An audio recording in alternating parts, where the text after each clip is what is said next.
So I know when I kick the bucket, my stuff's going to go through the roof. Oh, through the roof. You know?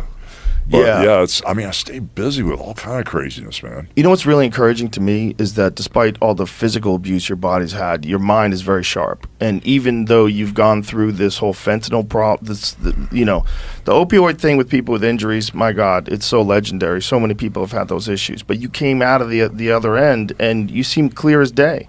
Well, I don't have an addictive personality, because I'm either all the way in or all the way out.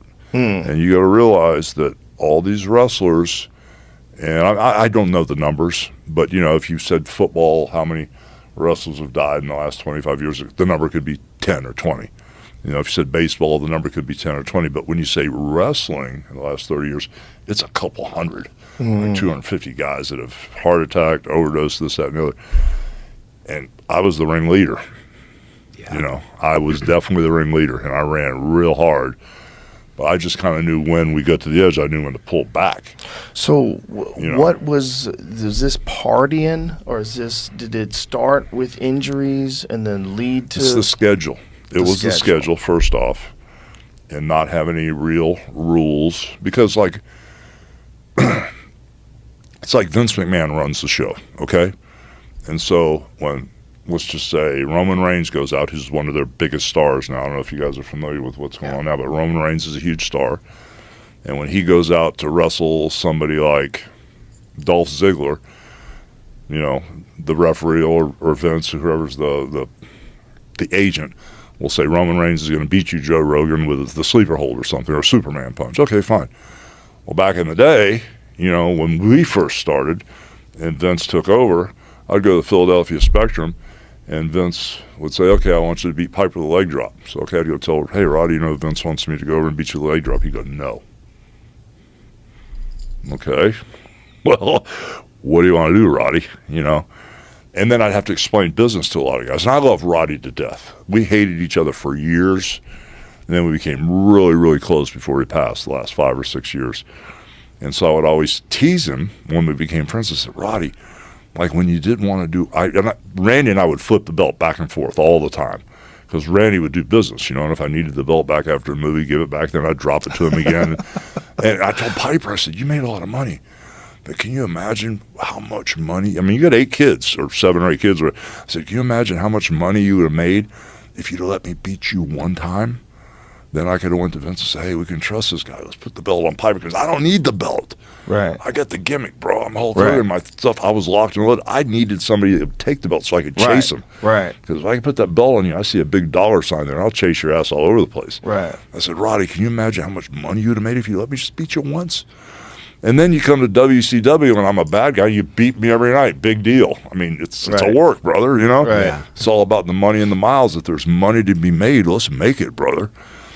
So throughout all this stuff running with these guys, I saw them all drop off, one at a time. And it was the schedule, which is very taxing because we were running really hard back in the day. It was, you could go to Austin, Texas tonight. Hey, Doc, I hurt my back. Okay, Piper or Hogan, here's 30 perks. And the next night you're in Chicago. Hey, Doc, I hurt my back. Oh, okay. Every single town, there was a doctor. And that's how this whole thing got started, and then, all of a sudden it ends, for whatever reason. You go get a couple DUIs, or you get in a fight and hurt somebody really bad, or whatever the case may be. And all of a sudden you're either too old, or you get injured, or you hurt somebody, you do some stupid legal stuff, and your career ends. And then you go home and you don't fit in at home, because you've been gone for 10 or 12 years, and your wife's raised the kids, and you walk in, you don't fit in. So dad's home now, so what are you doing here? Right. And you don't fit in, and then that's when the drinking, and then there's that I tell my girl all the time, I say, I get this crazy turbulence in me, and it hits me like it's 7 or 8 o'clock at night. I get, like if it's another man, I'm real good with turbulence with another man, but just with normal, people, like her, I don't want to start anything with her or pick at her, but that turbulence from every night, going from playing cards with Andre, at 9 o'clock at night till 10 minutes later, somebody kicking you in the head, kicking you and stomping you and beating on you, and coming up, raw, So do you think crazy. your body was like programmed to get ready to do violence at Yeah. night? I could go from sitting here talking to you like this, and 2 minutes later I walk out there and I'm spinning around. When I slide under the ropes, this bad guy stomping me in the head. And you got to make that adjustment. So all of a sudden at night, I'm sitting around at 8 o'clock at night, and I'm going like this. I'm watching American Idol. I'm going, what is wrong with me? I can feel this turbulence ramping up in me. And that's why I got the gym in my house, because sometimes I'll go downstairs and I'll crank at night, just boom. You know, because when you're used to breaking that sweat every night and wrestling a guy your own size and physically getting completely worn out to where you're like, okay, now I can relax. I've had enough, you know. Yeah. You miss that. And a lot of these guys go home after doing this. They don't know how to adjust. And all of a sudden they adjust with over-medicating and drinking, and then they really don't fit in at home. And the next thing you know, there's a tragedy, or they do too many solos, or too much blow, or too much this.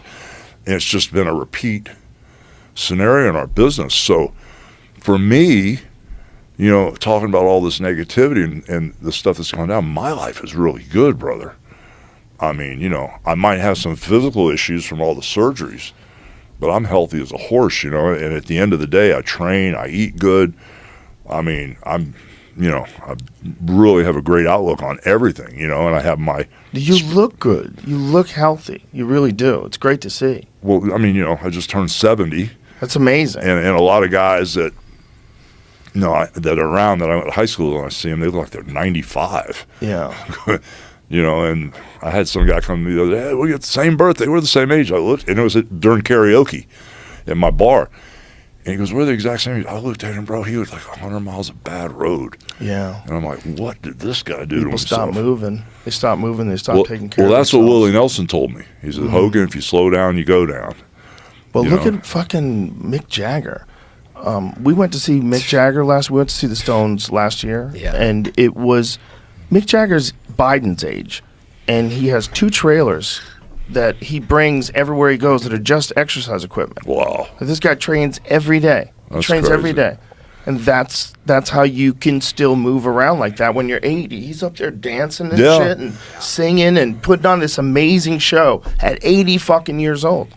Yeah, but You know? I think a lot of it's mindset too, you know, because not to Bible thump you to death, bro, but I keep 1 foot in each zone, man. I keep, you know, in this human incarnation, I keep 1 foot, you know, kind of like in the human incarnation, I keep 1 foot in the spiritual incarnation, you know, and when stuff goes down or this goes down or things go wrong in my life, I deal with it, you know, as efficiently as I can. Then I bracket it and I go back to center, you know.